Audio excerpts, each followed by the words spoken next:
ሰላም እንዴት ናችሁ? ደህና ናችሁ? ጨረቃዬ ዛሬ ያው እንግዲህ በሚያስቅና ከባድ በሆነ ፕራንክ መጥተዋል ማለት ነው። በነገራችን ላይ ሳቅ ብቻ ሳይሆን ትምህርትም አለው ማለት ነው። በጣም ያስቃል፣ ግን ሳቁ እንዳለ ሆኖ ትምህርት አለው። አንድ ሰው እንደዚህ ቢፈጠርበት እኛ ማሸማቀቅ እንደሌለብን እና እሱን ማዋረድ እንደሌለብን እዚህ ላይ ትምህርት ይሰጣል ማለት ነው።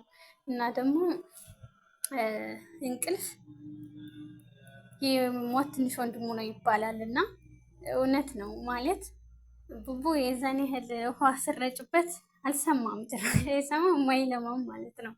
በጣም እንቅልፉ በጣም ወስዶታል ነው የሚባለው ደዛ ቢጤ ማለት ነው። እና አያልቅብሽ ቅምጥሌ ደግሞ እንዴት እንዳሰበችው አላውቅም ማለት ነው። እኔ ጨረቃ የኔ አበባ ማለት ነው።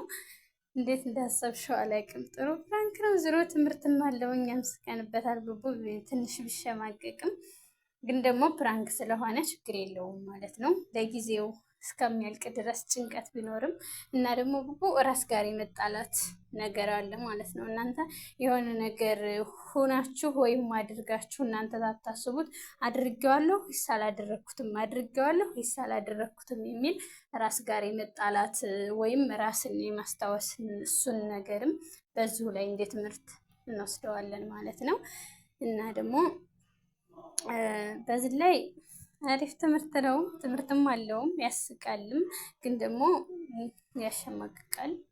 በመሰረቱ በጣም ነው የሚያሸማቅቀው። ምክንያቱም በትልቅ ሰው ላይ እንደዚህ ሲፈጠር እና ደግሞ እነሱ ሲያዩት ምናምን ያሸማቅቃል። እና ያው እንግዲህ ፕራንክ ስለሆነ ቡቡም ንደትህን ይበርድልሃል ማለት ነው። ችግር የለውም። እና ደስ ትላላችሁ። እግዚአብሔር ከዚህ የበለጠ እመቤቴ የወላዲተ አምላክ እስከ መጨረሻችሁ ታደርግላችሁ ማለት ነው።